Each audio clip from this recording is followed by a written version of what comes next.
Right, what is going on, guys? So my most popular video was a Premiere Pro CS6 tutorial. Now I wasn't that big a fan of it because it kind of dragged on a lot and I didn't really get to the point. It wasn't a very successful video in that respect, but people loved it, they keep on commenting on it, and I want to do a new one with Adobe Premiere Pro CC. So this is the Creative Cloud version, the newest version, kind of subscription based one, and I'm going to give you a basic walkthrough and color grading session for this program. So to make a new project, we're going to click on New Project, funnily enough. Right, let's click on that, and we need to make a project name. So I reckon Fun Stuff will be good. So click OK, and it will go into the program. So it looks really blank right now, and that's because in CC, different from CS6, it kind of starts without a sequence, which means basically it's blank. So to create a sequence, I'm going to go to File, New and Sequence, and for my camera I used a Nikon D3100, so I'm going to use a digital SLR 1080p 24 frames per second preset. So this is for cameras like that Nikon camera I used, the Rebel T2i, T3i, T4i, T5i, they're very popular cameras in this kind of respect for filmmaking, and those kind of cameras, D800, D5100, D5200, all these cameras, that is the one that most people use. Now if you've got a different camera, say like a Red Epic cinema camera, it's about £50,000, yeah, you can use 5K footage, you'll be using that, but I doubt people using this tutorial will need that at the moment. But if you're using a point and shoot camera, we're going to be going to the DV NTSC widescreen 48kHz. That will be what you'll be using. That's a safe option for small standard definition cameras. But here we're going to be using this one. If you want to get more advanced, just check your settings and check the frame rate. This is the frame size or the pixels. So that's full HD, and that all looks lovely. Just going to click OK, and you see now it's opened out and it has got more features. So we have the timeline here. This is where you're going to edit, cut, and kind of align your clips. You're going to sort them out on this timeline. That's what it's used for. This is the preview window. When we've got a video up, you'll be able to see it and preview the video, funnily enough, yeah. So this is the effects bar and so on, but we're going to kind of hurry up a bit. So if you click on the project bin, I suppose you call it, and right click and import, we're going to find our footage. So I'm sure you know how to use Windows Explorer. Yeah.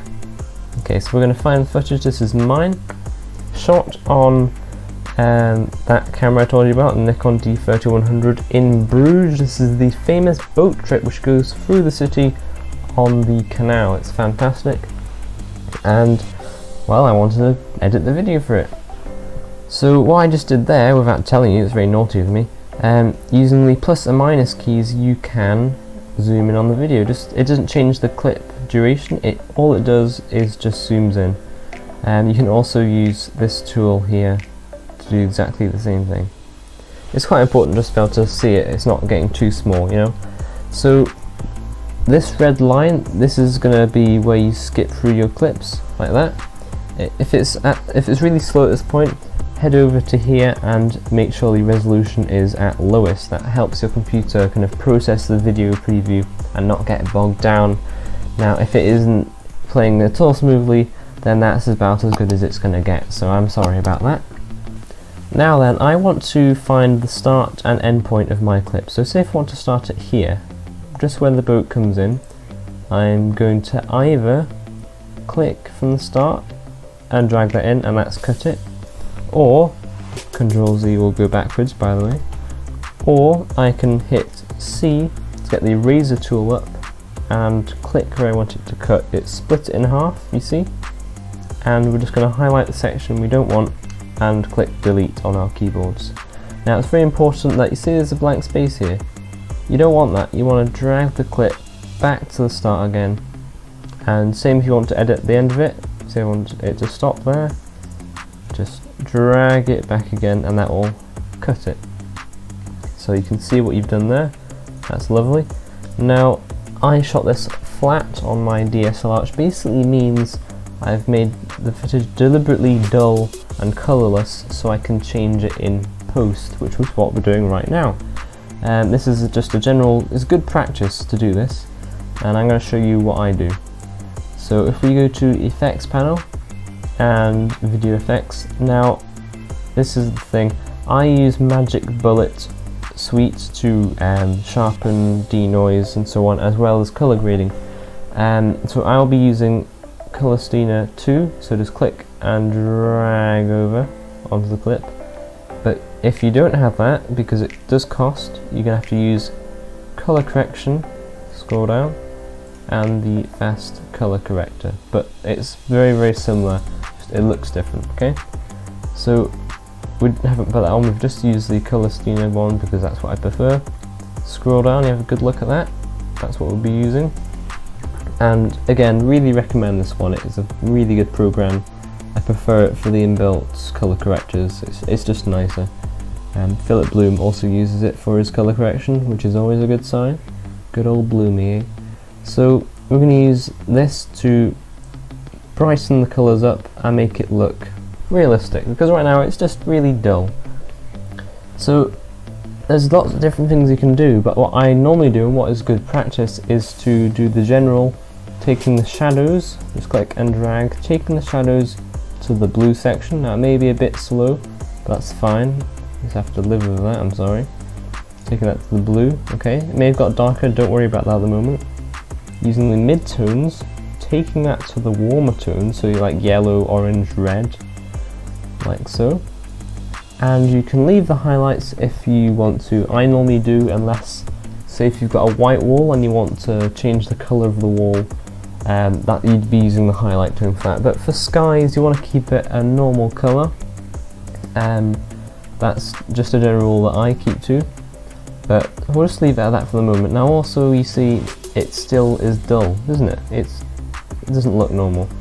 So we're going to take up the saturation just by clicking and dragging. Now I'm going to take all the way up to full, like that. There we go. But also it doesn't look very contrasty, it still looks flat. And most people, to add contrast, will pull down the shadows like so. Now that's not the way to do it, because if you look, it actually crushes the detail, it crushes the shadows in fact, and you lose detail there, which is really bad, it's unprofessional.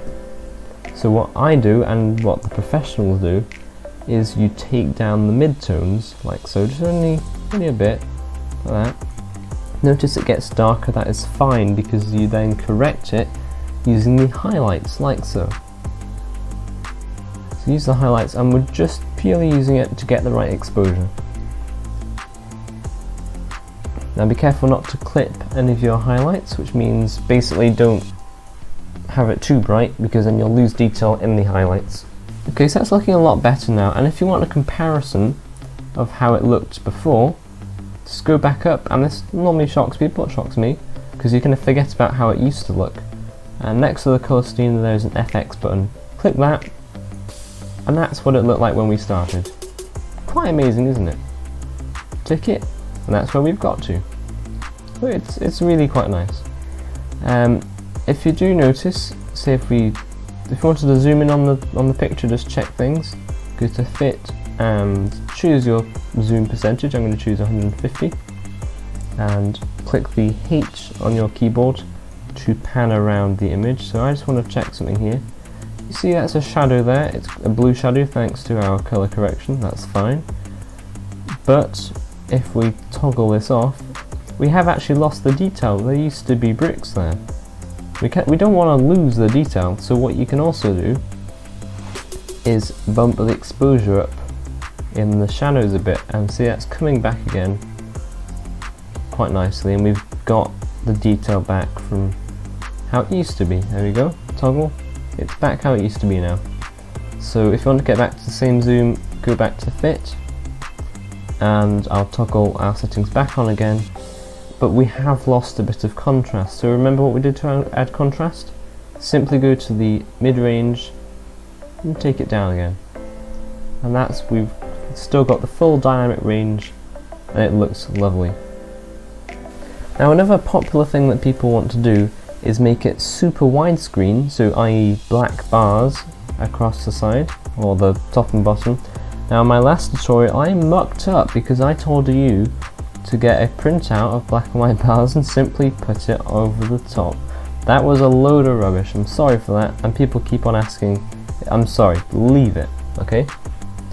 If you want to add black bars, go to File, New, Sequence, so remember we did this before, and go back to your preset again, but then go to Settings, and this is going to depend on the resolution of your camera, but say if it's Full HD like mine, go to Horizontal, no, got that one wrong again, Jason, okay, go to Vertical, and change it to 800, and notice when you click off, it changes it to 12 by 5, that is anamorphic ratio film. So that is basically anamorphic comes from an anamorphic lens which is stretched to the super wide viewing angle, which is 12 by 5. So if you're using 720p, I'd recommend 5 or 600 pixels vertical, and the same, I'm sure you can work this one out, just get the right ratio, 12 to 5 is ideal. And click OK, and you notice it's add a second tab, this is sequence 2, that was what we worked on before, and this is the new one. See, it's a really wide box there compared to the last one. So you think, oh, I don't want to do all that again, that's fine, you don't need to. You just click, copy what you've just done here, go to sequence 2, and use Control V on your keyboard to then add it back in again, and you see it is now made that widescreen, which is lovely. And also, if you go to motion up here, expand that, you've got room to crop it a bit. So there you go, you've got a better view now. One more thing, if you zoom in again, remember how you zoomed in? Go to 150, that's what I normally use.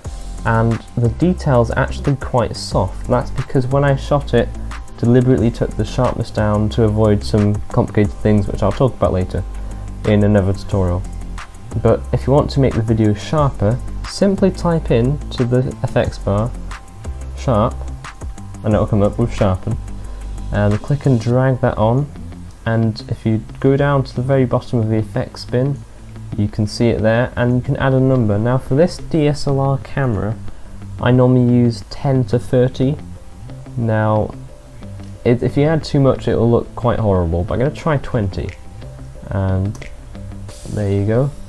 And you can see a very small adjustment. Remember, this is a small preview, so it's not going to make much difference, but it has just clarified it, you know, it has just generally crispened it a bit more. So this was a basic tutorial using Adobe Premiere Pro CC. That is all we've done. So if you take them off again, you can see the improvement. We've gone from flat to graded and sharpened. To export this, which basically means to view it back as a video file, you're going to go to Export, or make sure the clip is selected first. Go to File, Export, Media. Now I'm going to take you through this as well because it is part of the tutorial. This is where we render out as a viewable video clip. So Format, simply go down and choose H.264. It is the standard nowadays and it is such a good system. And for some reason my editor has packed up. Why? There we go. Right, so it's come back now. Yeah, it can pack up sometimes. So use H.264. Like I was saying, it's a standard, and it's used for everything nowadays, and it's a very good encoder. Now you can see it's automatically used match source high bitrate. Just select that, and I'll take you through what it's done. It's basically automatically looked all the settings and matched it. So it's matched the pixels, which is our widescreen. It's matched the frame rate, and it's matched the aspect ratio of the pixels. Everything else as well. Now that's fine, you can leave that because it's done it correctly, but at this point, bitrate. Now this is how much compression is done to the video. So if you want a really high quality look, then you can say you can give it 20 megabits per second, and that will be really high quality compression.